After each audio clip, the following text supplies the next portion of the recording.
Good afternoon, everyone. We are Group 1. Our discussion will be about the various psychological perspective and concepts about the self. So, we have the psychodynamic perspective. So, psychodynamic perspective means that it emphasizes unconscious psychological process. So, for example, for the psychodynamic perspective is someone who has social anxiety and struggles to interact with other people.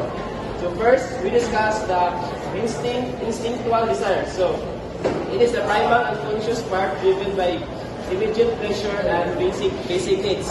So it is the unconscious part of the mind that driven by immediate pleasure and basic needs. So it operates to fulfill our primal needs and seeks immediate gratification without considering the consequences. So for example, for this is hunger. So for example, in our everyday life, so we have needs. So muna siya ang example sa instinctual desire. So second, rational self. So the conscious mind that balances the IT or instinctual desires with reality and mental norms. Kamoy ko nito. So good afternoon, everyone. My name is Isiah from Cabaral. My topic is about behavioral perspective. Social learning theory developed by Albert Bandura. This perspective emphasizes the role of social interaction and observational learning in the development of the self. People learn by observing others and modeling their behavior. So, the behavioral perspective in psychology focuses on observable behaviors and how they are influenced by the environment. It emphasizes the importance of studying actions and reactions rather than trying to understand internal mental processes. Key features associated with perspective. Humanistic perspective. Self-actualization. Abraham Maslow hierarchy of needs includes self-actualization, which is the realization of one's potential, fulfillment of personal talents and abilities.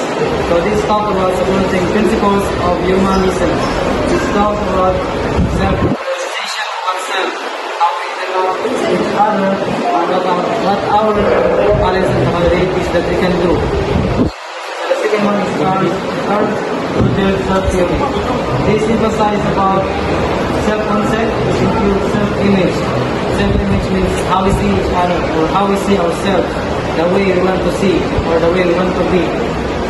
This talks about traits and personality about humans, because humans are different from other living things. What makes us special? So, this talks about psychological health involves confluence between self-concept and experience. What we experience is about the reality of ourselves. And that is what humans do and the reality of themselves. The next is biological perspective. Neurological basis. Some research in neuroscience suggests that specific brain regions are involved in self-awareness and self-referential processing. Disorders affecting these areas can alter one's sense of self. So, the biological perspective is a way of looking at psychological issues by studying the physical basis of animal and human behavior. It is one of major perspectives in psychology and involves such things as studying the brain, immune system, nervous system, and genetics. Okay. Socio-cultural perspective. Cultural influence culture shapes the self-concept different cultures have varying norms and values which influence how individuals perceive themselves and their roles in society.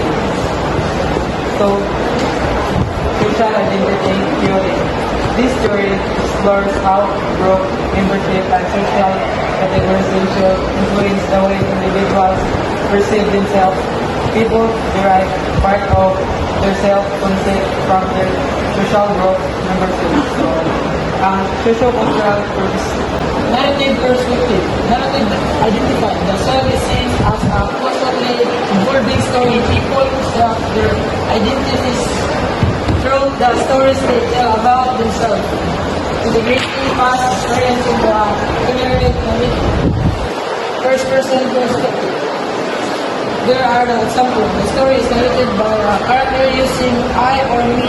Readers see events from the character's personal viewpoint. Third person perspective. An external narrator describes the story through one character's viewpoint using he, she, or they. Readers know the thoughts of the character's own. Its perspective offers a unique reading experience and affects how readers connect with the story. Natural selection is the process where organisms better adapted to their environment. So, para makasurvive sila o maka-reproduce, para maka-pass sila sa mga advantages na mga traits. Second is adaptation.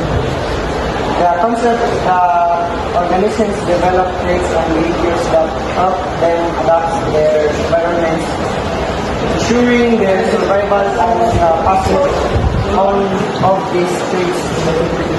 So, adaptation refers to the genetic changes that enhance an organism's fitness for its environment. Third is reproductive fitness. The ability of an organism to pass on its genes to the next generation, often measured by the number of offspring and produces and their ability to reproduce. So, reproductive fitness is the ability to pass on one genes to the next generation, influenced by the natural selection. Positive psychologist perspective. In my own opinion, positive psychology is a perspective that focuses on strength, well-being, and positive aspects of human life, rather than solely on the study of psychological disorder and problems. It emphasizes understanding and elevating factors such as happiness, resilience, gratitude, and personal strength. To enhance the quality of life, positive psychology encourages individuals to flourish the So, positive emotion. Studying the factors that contribute happiness and fulfillment in life expectation. Suddenly, moment in people lives characterized by experience of positive emotional, such as happiness, joy, interact, and love. And strengthen virtues is four aspects of human excellence that allow us to survive and thrive. The strengths are organized under the six virtues of wisdom and knowledge, humanity, justice, courage. Will-being, also known as wellness, prudential value, prosperity or quality of life refers to what is basically valuable relative to someone. Last, resilience, exploring how individuals can bounce back from adversity and develop resilience, happy skills, and a positive mindset. Cognitive development, understanding how thinking, reasoning, problem solving, and decision-making abilities evolve from childhood to adulthood. So as a kid, we don't really think too much about something. So we just think that something that makes us fun or that makes us happy selflessly, and throughout that decision making, our adulthood, we think that it's too selfish for us to only think about ourselves. That is social and emotional vitality, exploring the development of social skill, emotional regulation, attachment, and interpersonal relationships across different life stages. That is the social and emotional development across the physical, emotional, and social, psychological, and environmental factors in human development. So, studying issues is from a development perspective, helps gain insights into how people change, learn, and throughout their life, and how we think of some things or decide what to do in our life.